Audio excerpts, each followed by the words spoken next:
Okay, welcome to the middle section of Chapter 12. We're going to talk a little bit about integrated rate laws. So why integrated rate laws? Well, again, you know that we're determining rate laws experimentally. But once we have that experimental data, we can graph concentration versus time, and we can look at the effect of the concentration on the rate. So this actually involves using some calculus. This is a little beyond what we're going to try to determine in this course, but we're going to use these graphs and we're going to try to find some simple cases where we can determine what that rate is. So the integrated rate law. The integrated rate law for the reaction A going to any products depends on the concentration of A. And so if we apply calculus to integrate the rate law, then we can come up with an equation that shows the relationship of the concentration of A to time of the reaction, and that's what the integrated law is called. So if we look at this, everything that we've talked about up to this point in terms of rate laws has been average rate law, and that reflects the change in the concentration of the reaction or the reactant over a time interval. But it's often more useful to know a little bit about the concentrations changing at any one instant in time rather than over some interval. So it's important because concentration-time relationships can allow us to predict how much time we need to reach a particular reactant concentration. And then a concentration-time relationship allows us to determine concentration of reactant species at any particular time. So if we're concerned about the rate, if we're concerned about the concentration versus time, then we can come up with this equation down here that says that the rate is equal to the change in concentration over the change in time, and that's essentially where the calculus comes in. And that's going to be related to some constant, we've already talked about that, times that concentration of the species raised to whatever power is appropriate for that rate law. So if we look at that last expression and we say, look, we want to talk about some simple cases. We're going to talk about these three cases where if we've got an order of 0, an order of 1, and an order of 2, and they go in order here. Sorry, the 0, 1, and 2 got a little cut off. So this is 0, 1, and 2. And if we look at that, we're going to be able to see that the rate law, right, and remember the rate law is actually the how that behaves over time, and we figured that out prior to this, right? So the rate law says that if it's a zero order law, then the concentration at any time is equal to the original concentration minus KT, right? Because that's the only thing that affects it. Then in the first order, it's a natural log that we have to worry about. So natural log of the concentration at any point in time is equal to the original natural log minus KT. And then finally, in the second order, it's 1 over. So it's 1 over the initial concentration plus KT. So determining this can be really helpful if we can put these things in the form of y equals mx plus b, right? And then if you look at the way that that's been done here, right, down in this portion, we've got y equals the concentration of A times T. In other words, there's no real change, right? And so X is T, it's the time, M is a minus K, and B is the original, right? The y-intercept is the original concentration. and then look across, and what you find is that x is always going to be t. The initial is, or the y-intercept is always going to be this term, right? ln times a concentration initially, and then again over here, 1 over a initial, okay? So what are these going to look like when you plot them? Well, if we plot them just by concentration, and remember we haven't looked at the integrated portion of this, so we haven't really solved this equation. We're just saying, okay, what happens if we take the concentration and we look at what happens plotting versus time? We get, for zero order, we get a straight line, and that should make a lot of sense. But first order, that line is curving, and second order, the line is curving more. So we need a way in which to make better sense of this. We can look at the same thing in terms of the rate. So over here, this is rate instead of the concentration, and down here, this is concentration. So look at what happens in zero order. It's just constant, right? First order is a straight line, and then second order is this curved line. So let's get into this and look at how we can identify these and what they look like in terms of their equations. So with zero order, right, we know that it starts off at the initial concentration, and over time, straight line, only dependent on K, right, because the slope, again, the concentration is zero order, meaning that it doesn't play any part in the rate, and so it is just K. So if it's just K that is affecting this, then we're going to be able to say that if we graph the concentration versus time, we'll get a straight line with a slope of a minus K, and the y-intercept is the initial concentration. And then T1/2. So this is, and we'll talk a little bit more about this in a minute, but this is half-life, right? And half-life is defined in zero order as the initial concentration divided by 2K, right? Because that's halfway there. All right.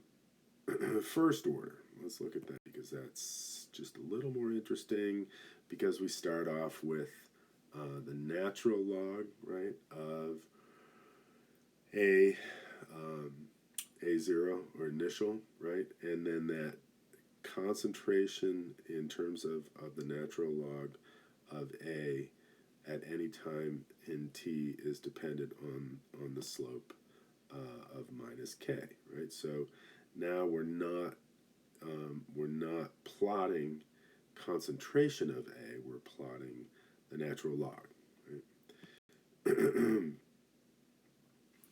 Okay, so if we look at some data here, right, let's take a look at this data, and if we look at how this data is changing over time, here's SO2Cl2, that's the reactant, and we're looking at time in seconds and concentration in molarity. What's this look like? Right? Well, plotting this, we get something that looks like this, and we get a y-intercept of this minus 2.3. That's where we started with the natural log. And then we plot it over time, and over the 1500 seconds, we get the straight line. So the first order reaction, the rate is equal to K times A, right? And so if we look at the equation for the line, if we look at the equation for the line, it is ln A, right, at any point in time is equal to minus kt plus ln A of the initial, right? So we graph this, we get a straight line. The slope is minus k. The y-intercept is this A initial. The half-life, right, is now defined as 0.693 over k. Why? Well, because of the natural log, right? So, if we take a quick look at an equation, or I'm sorry, a problem, and we say, let's look at this decomposition, right? SO2Cl2, it's first order, we have a rate constant, and if the reaction's carried out at the same temperature, right, an initial concentration of SO2Cl2 is 0.0225 molar, what's the concentration after 865 seconds? Well, what do? Well, we take the initial, or I'm sorry, we take the time, right, the natural log of this SO2Cl2 at the time that we're interested in, and now we begin to plug things in. All right? So we know that the slope is this minus 2.90 times 10 to the minus 4. We were asked to find 865 seconds, plug that in, and then we know the initial concentration right there. Okay, so work through all that, and you get to this 0.0176 molarity, right, at that given point in time. So let's look at second order. All right, second order now means that we've got an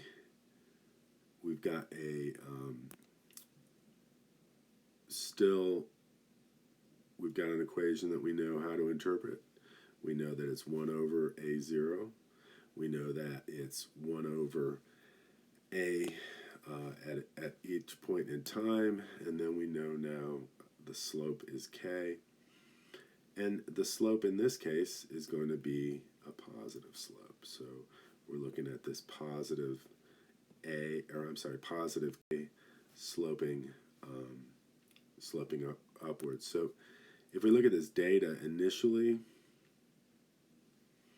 and we look at the time, right? And so we look at this data, and we're going from this natural log of minus 4.6 down to minus 6, and we're going over the course of time. That's not the proper slope, right? However, right, if we take this data and we plot 1 over n over 2, right? So this is so this is the way you go through this, right? Is we could have started with the 0 order, but we recognize, probably just looking at the data, that it's probably not 0 order. We go and try to fit it to first order, and it doesn't fit, right? That was a curve, and that's not what we're looking for, and it was a negative slope, and again, that's not what we're looking for. So we go to this, and we go to the 1 over n over 2, 1 over the concentration of NO2, and we get this nice fit to, again, a straight line, right, where we've got a slope of the 0.255, and then x is the concentration at any point in time, and then our original was 100.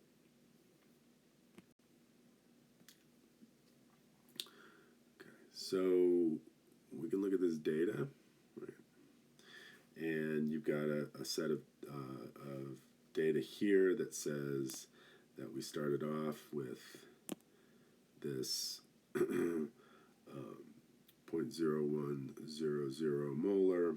We went all the way up to 1,000. What does it do, right? Well, we know that the rate is K times A, concentration of A squared, right? This 2 should be a superscript.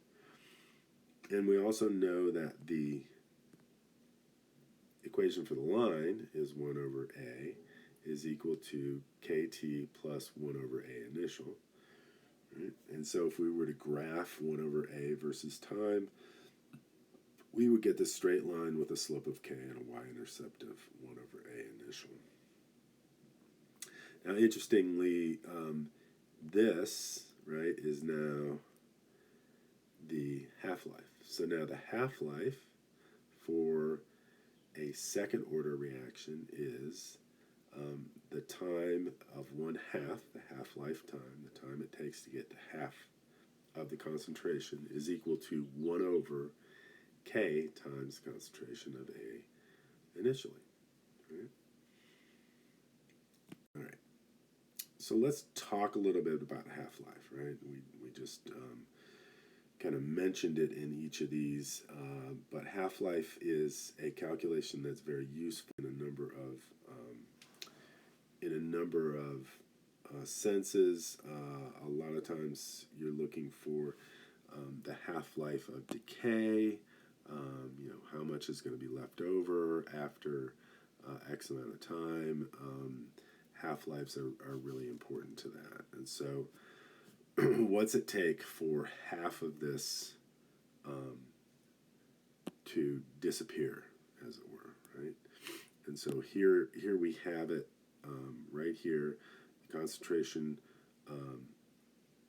the original concentration was 1.00. The first half-life, right, in order to react half of this, right? The first half-life is at 100 seconds. The second half-life is at 200 seconds, and the third half-life at 300 seconds. This is a first-order reaction, okay?